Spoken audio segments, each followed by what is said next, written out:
एक cervical pain वो खाली कैल्शियम का प्रॉब्लम है। जो मैंने कैल्शियम की बातें बताई वो कैल्शियम की बातों को ध्यान में रख करके ध्यान से उस कैल्शियम के साइकिल को अच्छा फॉलो करने से अपने आप यहाँ पे कैल्शियम आ जाता है और सर्वाइकल का प्रॉब्लम चला जाता है।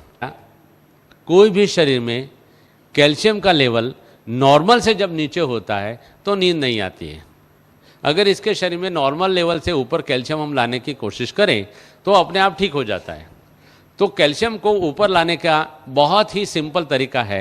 एक तो सुबह में मौसमी और संतरे का फल हमें खाना चाहिए, जूस नहीं। 30 साल के बाद में हमारे शरीर को एजिंग फैक्टर टच होता है और एजिंग फैक्टर में हमारे शरीर में से कैल्शियम ड्रेन आउट होना शुरू होता है, इसलिए हमारे शरीर में बुढ़ापा आता है।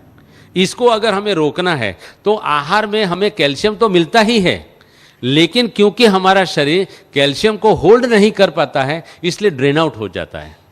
मौसम्बी और संतरे का फल ऐसा फल है कि जो शरीर में दूसरे आहारों में से गए हुए कैल्शियम को शरीर में पकड़ के रखता है, रिटेन करता है, इसलिए शरीर में कैल्शियम रिटेन होता है और कैल्शियम रुकता है। कैल्शियम रुकने से अपने आप कैल्शियम बढ़ता है। तो मौसम्बी और संतरा उसका मेन फल है। एक बात।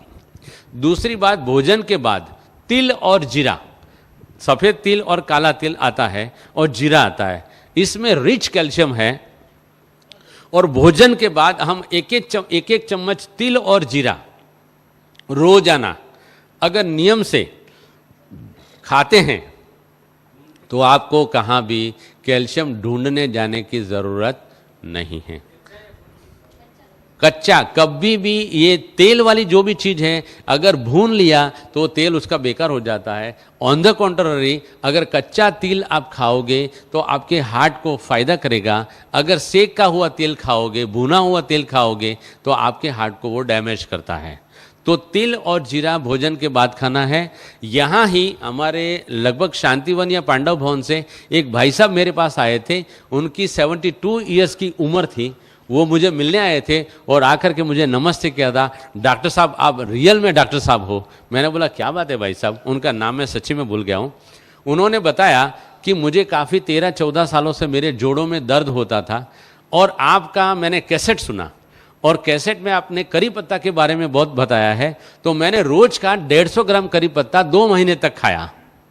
उन्होंने बताया कि ये 150 ग्राम करी पत्ता खाने से मेरे सारे जोड़ों का दर्द चला गया। यहाँ तक कि मेरी 70 साल की उम्र है लेकिन मेरे घिसे हुए दांत बड़े हुए हैं।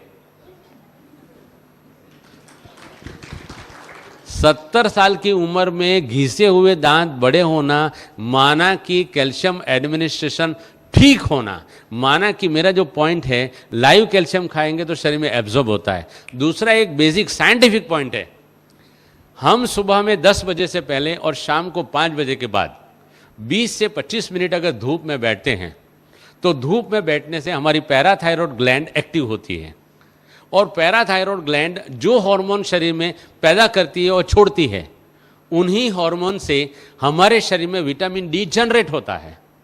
विटामिन डी जो जनरेट होता है, अगर हम रोजाना हमारे आहार में सिलिकॉन माना काकड़ी का तत्व डालते हैं तो विटामिन डी और सिलिकॉन के मिश्रण से कैल्शियम सेल जनरेट होकर के हमारे बोन में कैल्शियम आ जाता है। इसलिए सुबह धूप में और शाम को 20 मिनट धूप में बैठना चाहिए। इसके सिवाय ड्रम स्टिक, सरगवा की सींग जो बोलते हैं, उसमें भी काफ़ी मात्रा में कैल्शियम है। फूल गोभी के पत्तों में काफ़ी मात्रा में कैल्शियम है। हर एक पत्तों में कैल्शियम बहुत मात्रा में है। इनको जैसे जैसे मैंने ढंग से समझाया उस तरीके से खा सकते हैं। यहाँ भी अगर कैल्शियम का प्रॉब्लम है तो काफ़ी मात्रा में हमारे पास करी पत्ता पैदा होता है। करी पत्ता की चटनी बना के आटे में गूंद के अगर उसकी रोटी बना के सबको अगर दी जाए तो कैल्शियम का प्रॉब्लम अपने आप सॉल्व हो जाता है। फूल गोभी के पत्ते